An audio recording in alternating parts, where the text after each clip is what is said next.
fine, no problem. Islam actually encourages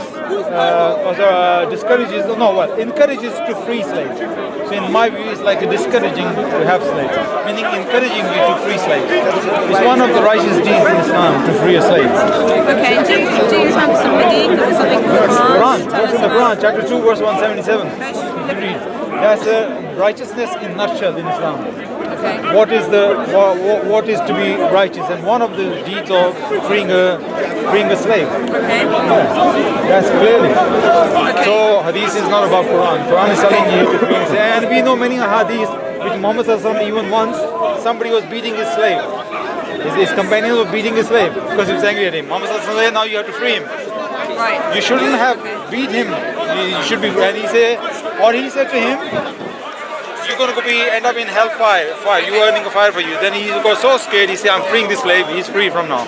So Islam is always encouraging you to free a slave. For example, if you miss a fast deliberately, or you break a fast deliberately.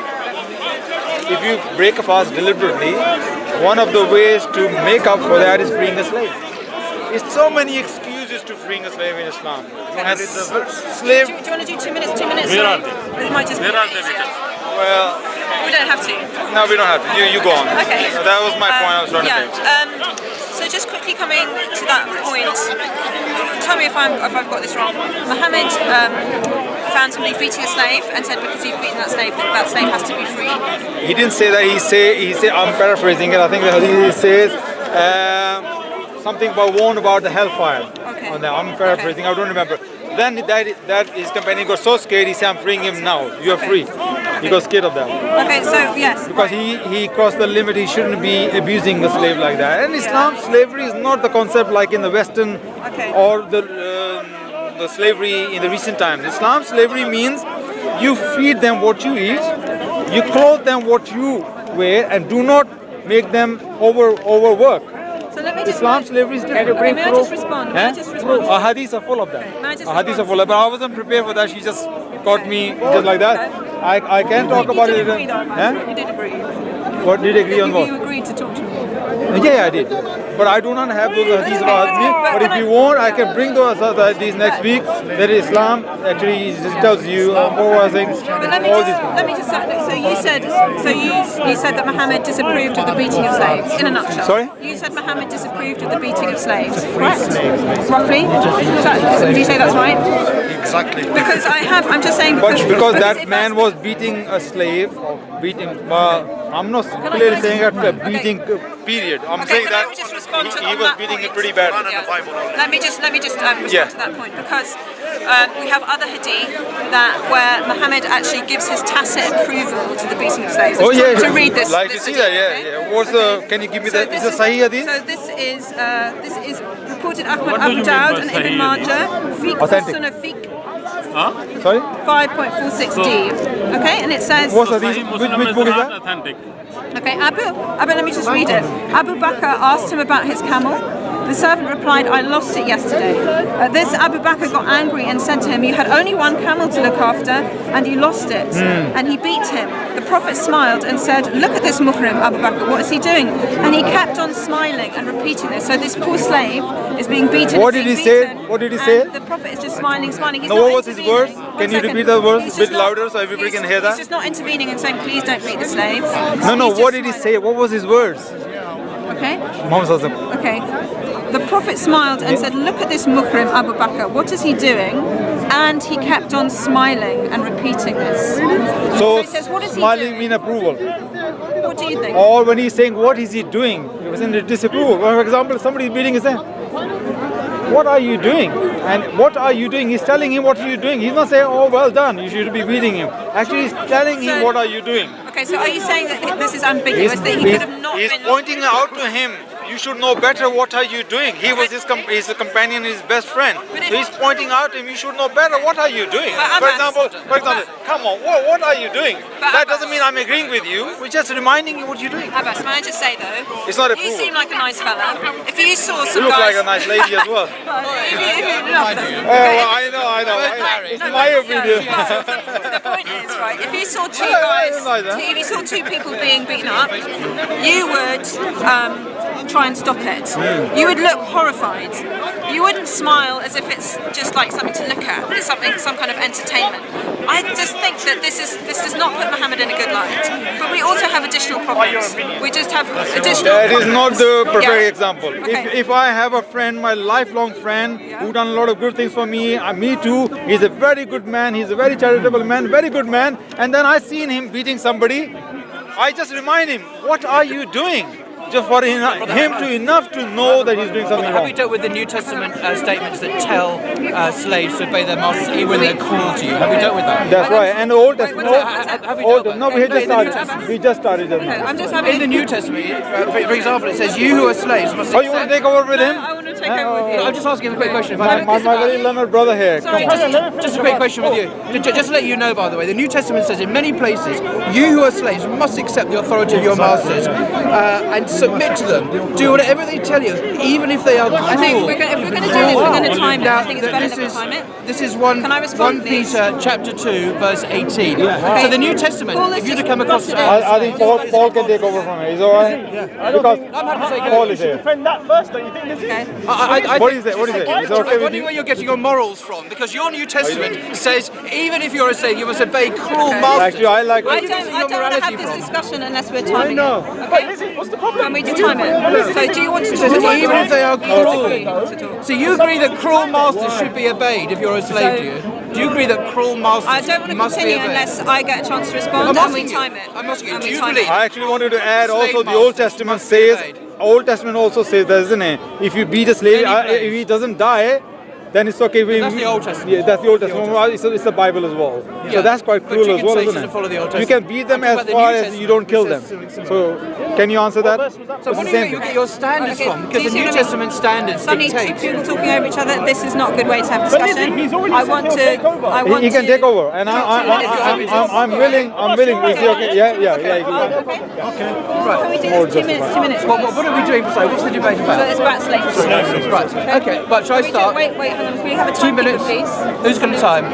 I do it myself, but I'm speaking, which is difficult to time. I can. So I'll start off, and I'll make the case.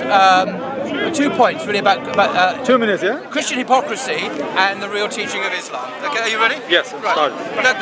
Look, Christians down here often come and talk to Muslims about slavery and how awful slavery is and how Muslims support slavery and so on. But the fact is, these Christians, you're an evangelical, I take it, aren't you? Evangelical, the New Testament says some remarkable things. Over and over, it says to slaves and to slave masters, slaves, obey your masters. For example, in 1 Peter 2:18, it says this: "You who are slaves must accept the authority of your masters with all respect. Do what they tell you, not just those who are kind and reasonable, but even if they are cruel."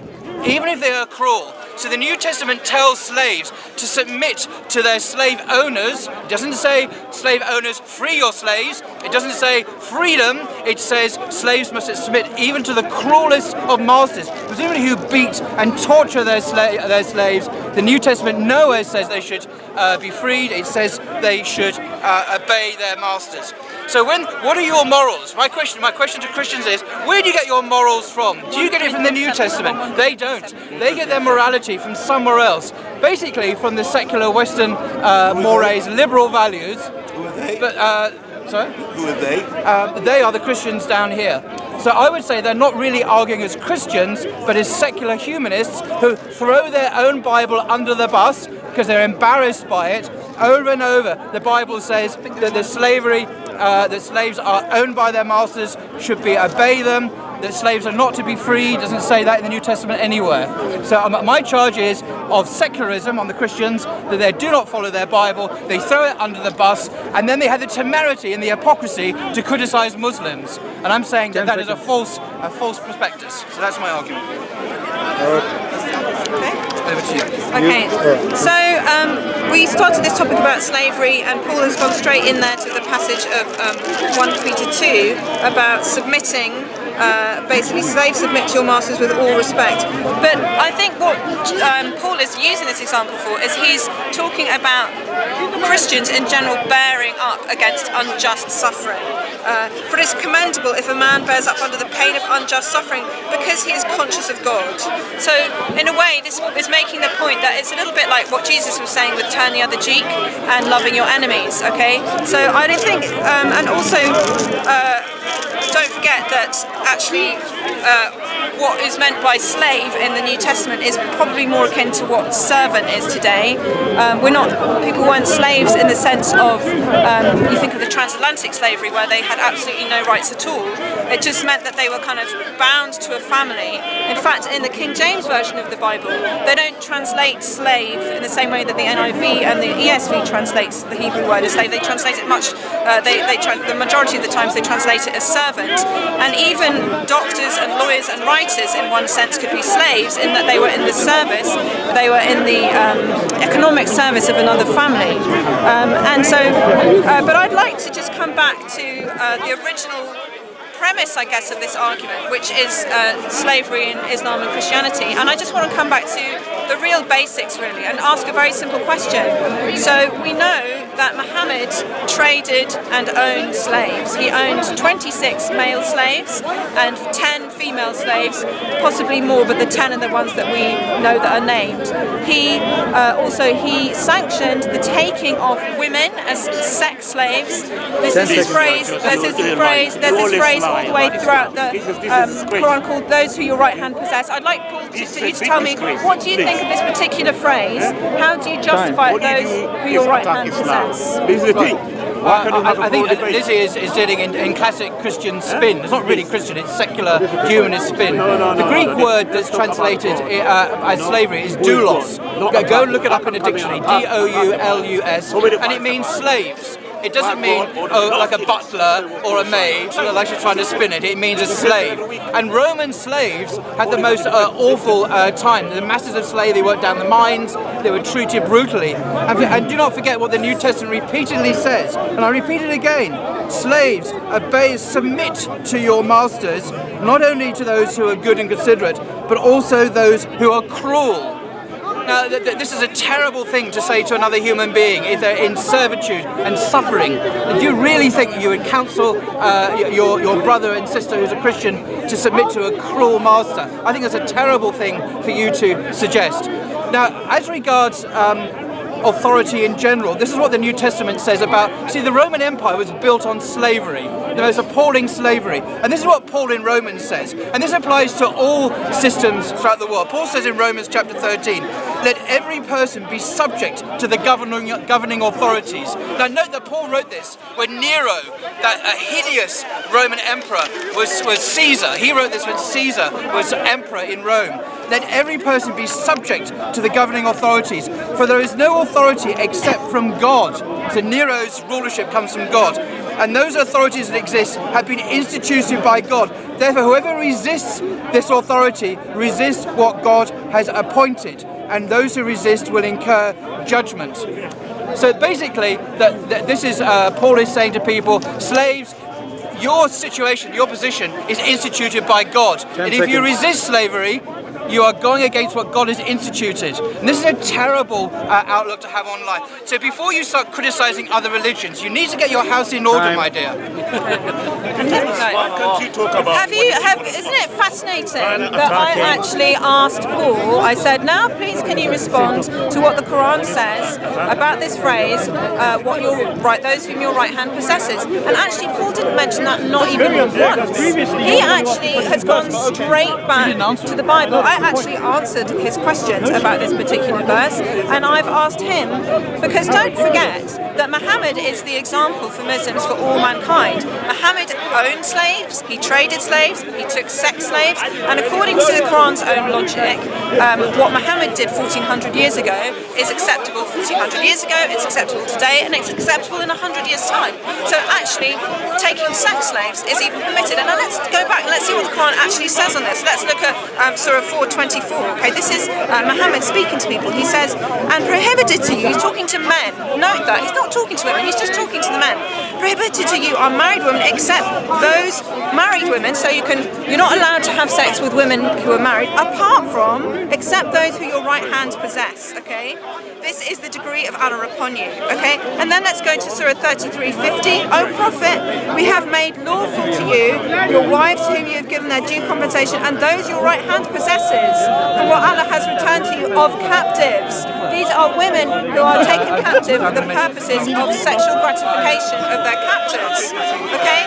Surah 33:52. Okay?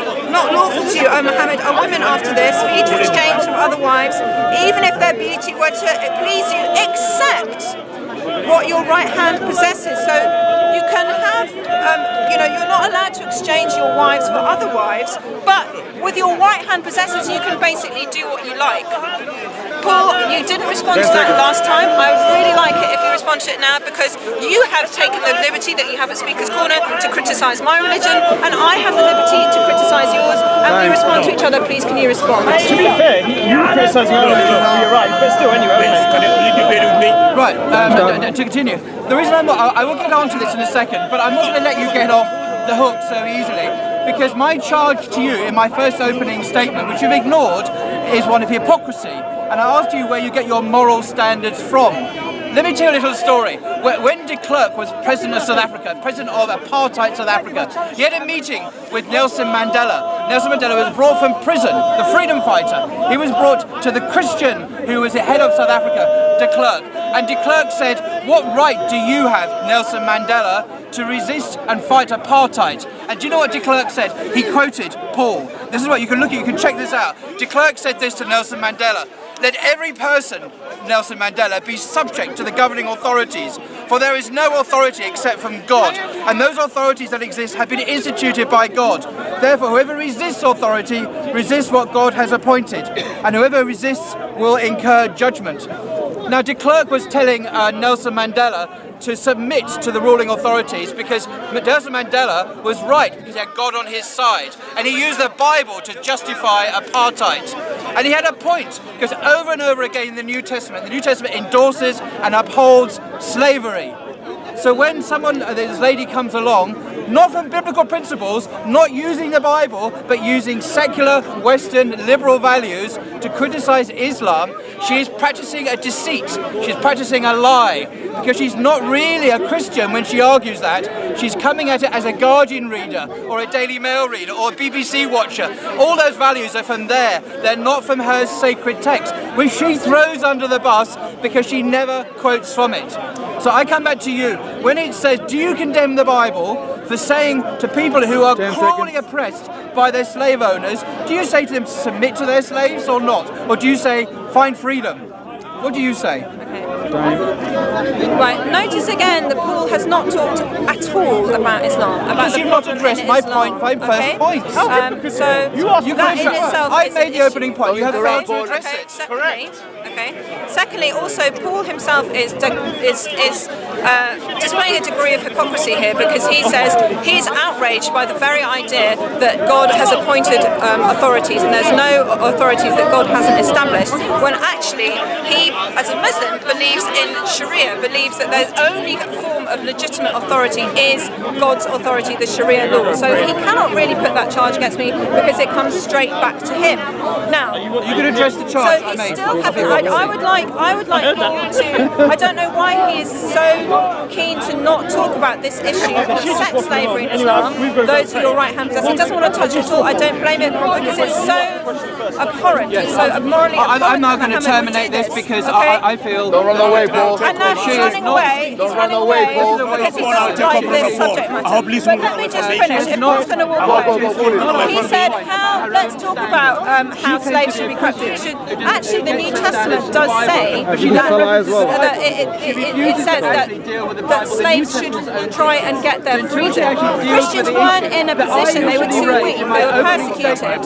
They weren't in a position to officially overthrow the whole system of slavery. But it's so interesting, isn't it, that it was Wilberforce in the 19th century who actually did that job, and that Britain was one of the first places where slavery was overthrown, and it took much later for Muslim countries to come along. But let's see how even in the New Testament.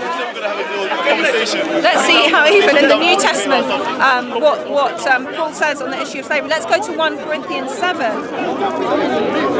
Oh, might take a while, sorry. Freezing fingers. Can you find 1 Corinthians 7? Oh, the hang's here, sorry. Let's go to 1 Corinthians 7, shall we? Okay. Were you a slave when you were called? Don't let it trouble you. Although if you can gain your freedom, do so.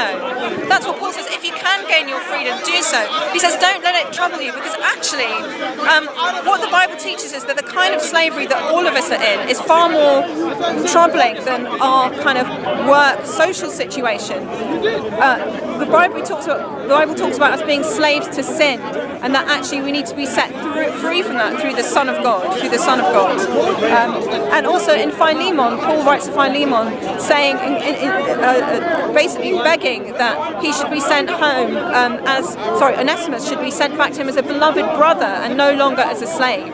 So even though the system of servanthood, it's more like indentured servanthood than slavery was still in place, the whole thrust of the New Testament was towards freedom, and we don't see that in the Quran. All we see is the system of slavery just continuing on. And yes, there is some degree, if Paul would have stayed and debated me, but he didn't want to do that, yes, there are some measures of controls among slavery, but we still have these really troubling things. For example, this expression, those who your right hand possess, that's ISIS are practicing that today. We have lots of problems, but unfortunately Paul didn't want to talk about it.